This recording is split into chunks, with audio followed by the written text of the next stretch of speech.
တချင်ကဝန်ထမ်းဘဝတစ်ဖက်နဲ့စာပေနယ်မှာနှစ်20ကြာဖြတ်တန်းခဲ့ရေးသားခဲ့တဲ့ဗျာဝတ္ထုဆောင်မတွေကိုမျှဝေခြင်းကဏ္ဍအနေနဲ့မျှဝေမှာပေါ့သုတကဘာချန်နယ်မှာတက်တန်းဆုရွှေစိတ်ပညာဆိုတဲ့ကလောင်နဲ့ရေးဖွဲ့ထားတဲ့စိတ်ခွန်အားကိုဖြည့်ပေးတာတိုးတက်တဲ့ဘဝတစ်ခုရရှိဖို့အတွက်စိတ်ခွန်အားဖြစ်စေတဲ့အရာတွေကလိုအပ်တာပဲအမြင်မူတိုင်းအတွက်ဖြတ်လမ်းမရှိတဲ့သဘာဝအတွင်းနှံကန်တဲ့ခွန်အားရရှိခြင်းဟာကံကောင်းမှုတစ်ခုလူကြီးလမ်းကြောင်းနဲ့ရှောက်လန်းနေတဲ့ဘဝဖိမှာတော့လမ်းလျှောက်ရင်လမ်းမပြောက်ဖို့အထူးဂရုပြုကြမှာလမ်းလျှောက်သူလမ်းမပြောက်ရတဲ့နှလုံးသားအတွင်းမှာမှန်ကန်တဲ့အသည့်ကိုတောင်းယူတွင်းဖို့လိုအပ်တာပေါ့လူများတွေရှင်းတန်ခြင်းနဲ့ကြံရင်ပြုနေမြလူသားပိတာကြီးဝိထားပြကြရိုးသားသူတဲ့ရိုးကုံမဲ့တက်တည်အဲ့လိုဆိုရင်တော့လူသားပိတာကြီးအတွက်လူသားဆန်တဲ့ဥပဒေရုပ်ကိုပြသမှာပေါ့လူသားတို့အတွက်စစ်မှန်တဲ့ဥပဒေရုပ်ကိုဖော်ဆောင်မယ်ဆိုတာကရင်ကျေးချင်းကျင်နာခြင်းလေးစားခြင်းနဲ့လူနာထားခြင်းဆိုတဲ့အချက်တွေဖော်ဆောင်မှာပေါ့ရင်ကျေးပြုံငါခြင်းကျင်နာတရားရှိခြင်းလေးစားတဲ့သူလေးစားခြင်းနဲ့ခုနတရားထားရှိခြင်းဒီပြင်လူသားပိတာကြီးအတွက်ကျင့်ဆောင်ပေးရမယ်ကျင့်စဉ်လေးကိုရကိုရာကိုဘောမြင့်တင်ဝင်ရှိတဲ့လောကအတွင်း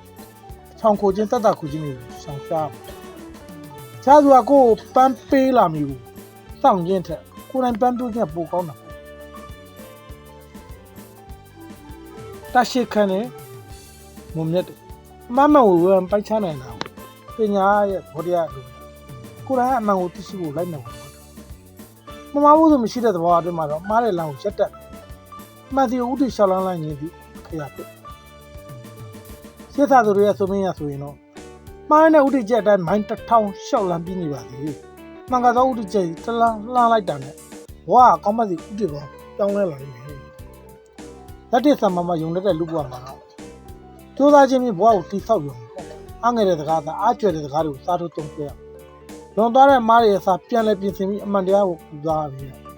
သူတို့ကပြစ်တင်ကြရဲ့စကားဆိုခြင်းပြပြောခြင်းနေထိုင်ရှင်သန်မိဆိုတော့ပထမဆုံးမိမိဘဝအစိပ်ပန်းဖြစ်တဲ့ဘိုးရချင်းကြီးကုံဆုံးသွားတာပဲချိန်တိုင်းမိနစ်စက္ကန့်တိုင်းရတော့ဘဝရဲ့စိတ်တစ်ပိုင်းဖြစ်နေတဲ့အတွက်လေးထားချိန်ကိုလေးသားခြင်းလေးထားခြင်းတွေရဲ့ကောင်းမြတ်သောခြင်းတွေကိုဆောင်ရမှာပေါ့ပတ်သားမိတဲ့စကားတစ်ခုဆိုရပါမယ်ကလေးတွေကဘယ်လိုချစ်ရမယ်ဆိုတာကိုသိပြီးမွေးဖွားလာကြတယ်မုန်းတရားများစွာကိုလူကြီးတွေကသာကလေးတွေကိုသင်ပေးလိုက်ခြင်းဖြစ်တယ်။အဲ့တော့အမုန်းမဖတ်ပြုံးလေးသာရှင်သန်နိုင်နားမယ်မူလို့ပတ်စင်ထားတဲ့လားခက်ခဲဆိုတာတော့ရသက်သက်မဲ့ကိုလာခြင်းမဟုတ်ခက်ခဲတိုင်းတွေ့ကြုံကောင်းတွေကိုလက်ဆောင်ပေးတဲ့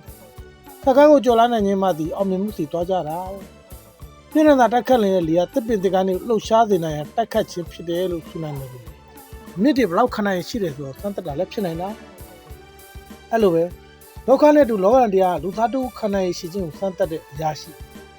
ကျောင်းတော့နောက်တော့နေမဲ့သာရှစ်စီသို့ဆက်လက်ချီတက်သွားရေးစိတ်ခွန်အားမွေးပေးရမယ်အောင်မြင်သောလူသားတယောက်ဖြစ်တဲ့အခြားသူတွေကူညီတောင်းတဲ့ခံယူနေရနိုင်တယ်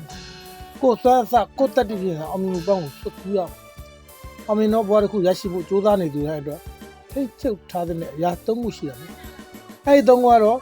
စိတ်ကူးတတ်တဲ့တွေအောင်နေပေါ်တဲ့ပုံရင်းတွေနဲ့လွတ်ဆောင်မှုလုပ်နေတယ်နေ့တိုင်းဝါသစ်တစ်ခုတီဆောက်နေတယ်မှားခြင်းကိုရက်ပြီးမှန်စီသွားခွင့်ရှိတယ်မိုင်မဲခြင်းစာလိမ္မာခြင်းတွေနဲ့အစားထိုးနိုင်တဲ့နေရာအတွင်းစစ်စီတို့ခေါ်သွားဘဝခွန်အားပေးစကားတွေကိုစောင့်ယူမှတ်သားထားတဲ့နေရာ